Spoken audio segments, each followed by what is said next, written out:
هذه هي البسبوسه اللي يهبلوا لي عليها كامل، وكل مره يقولوا لي غير عاوديها لنا. بسبوسه مرمله ومشربه ما شاء الله للقلب، وزدنا درنا لها الكراميل والكاوكاو من الفوق، جات ما شاء الله بنه مخالفه. نتمنى تجربوها بالطريقه هذه، اكيد اكيد اكيد راح تغنيكم على قلب اللوز، راح تغنيكم على خبز الباي، راح تغنيكم على كافه المعسلات. فيها كل واش تحبي، فيها ذوق المكسرات، ذوق العسيله والمعسلات، هايله ما شاء الله. نتمنى تجربوها وتعجبكم باذن الله. اول حاجه واش نديرو شربات. هنايا انا درت كاس ونص تاع سكر مع 3 كيسان تاع ماء، نزيدو لهم طرونش تاع ليمون ونخلطوهم مليح. انا للامانه الكميه هذه ما كفاتنيش، انا نحب البسبوسه تكون مشربه للقلب.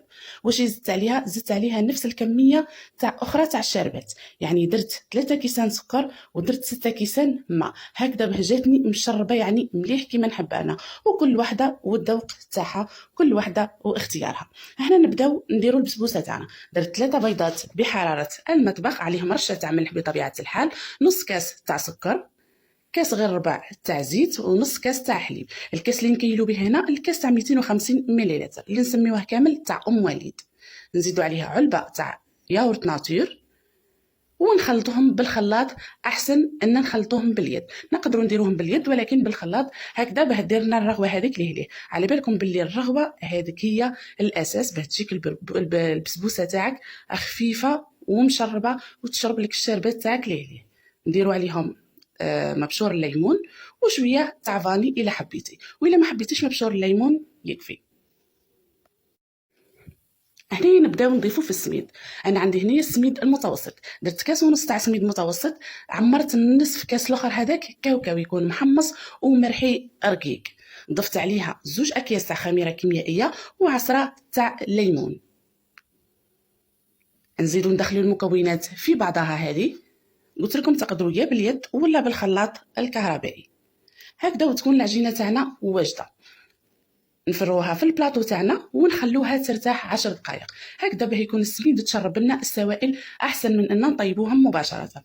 نخرجوها من الفور مباشره، نسقيوها بالشربات تكون سخونه. انا هنا قلت لكم الكميه الاولى تاع الشربات ما كفاتنيش، ولهذا زدت طيبت لها شربات اخرى، خليتها حتى بردت وشربتها بالشربات السخونه. عبالكم لازم حاجه سخونه وحاجه بارده.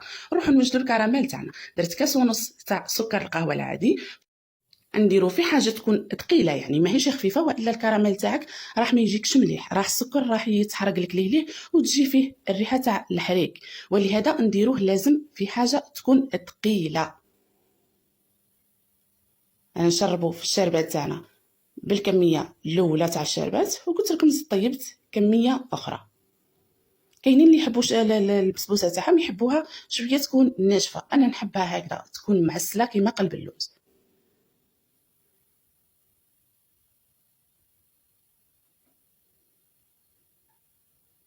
لازم دائما نصفيو الشربات تاعنا من هذوك الشوائب تاع الليمون.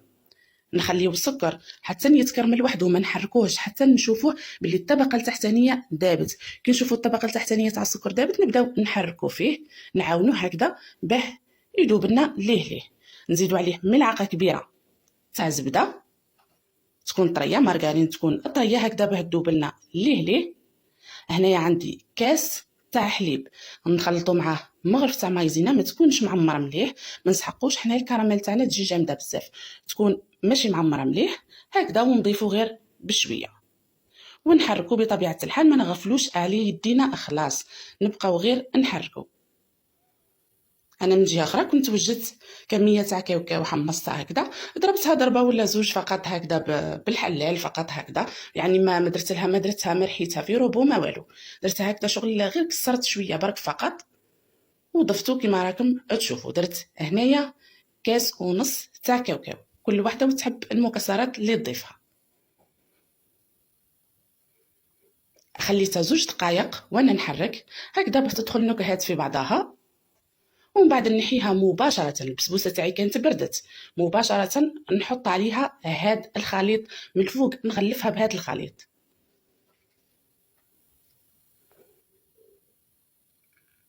وشوفوا البسبوسه تاعي كيفاش جات ما شاء الله هايله. نخلوها حتى تبرد، يبرد الخليط هذاك ونبداو نقطعوا فيها ونقدموها. بطبيعه الحال نعطيكم استيوس باه الحبات تاعكم ما يجيبتكمش مفتفتين هكذا على الحاشيه، يجيو متحوفين، التقطيعه تاعهم تجي متحوفه. البسبوسه قبل ما تقطعيها حطيها 10 دقائق في الكونجيلاتور هكذا باش تكون حاكمه روحها مليح. نتمنى يا ربي الوصفه تاع نهار اليوم عجبتكم. ديروا لي متابعه، ما هيش دايره لي متابعه، ديروا لي متابعه، ضغطوا لي على داك القليب وبارطاجيو الفيديو تاعي فضلا وليس امرا، واحتفظوا به ان شاء الله تصيبوه في يوم من الايام. مع السلامه.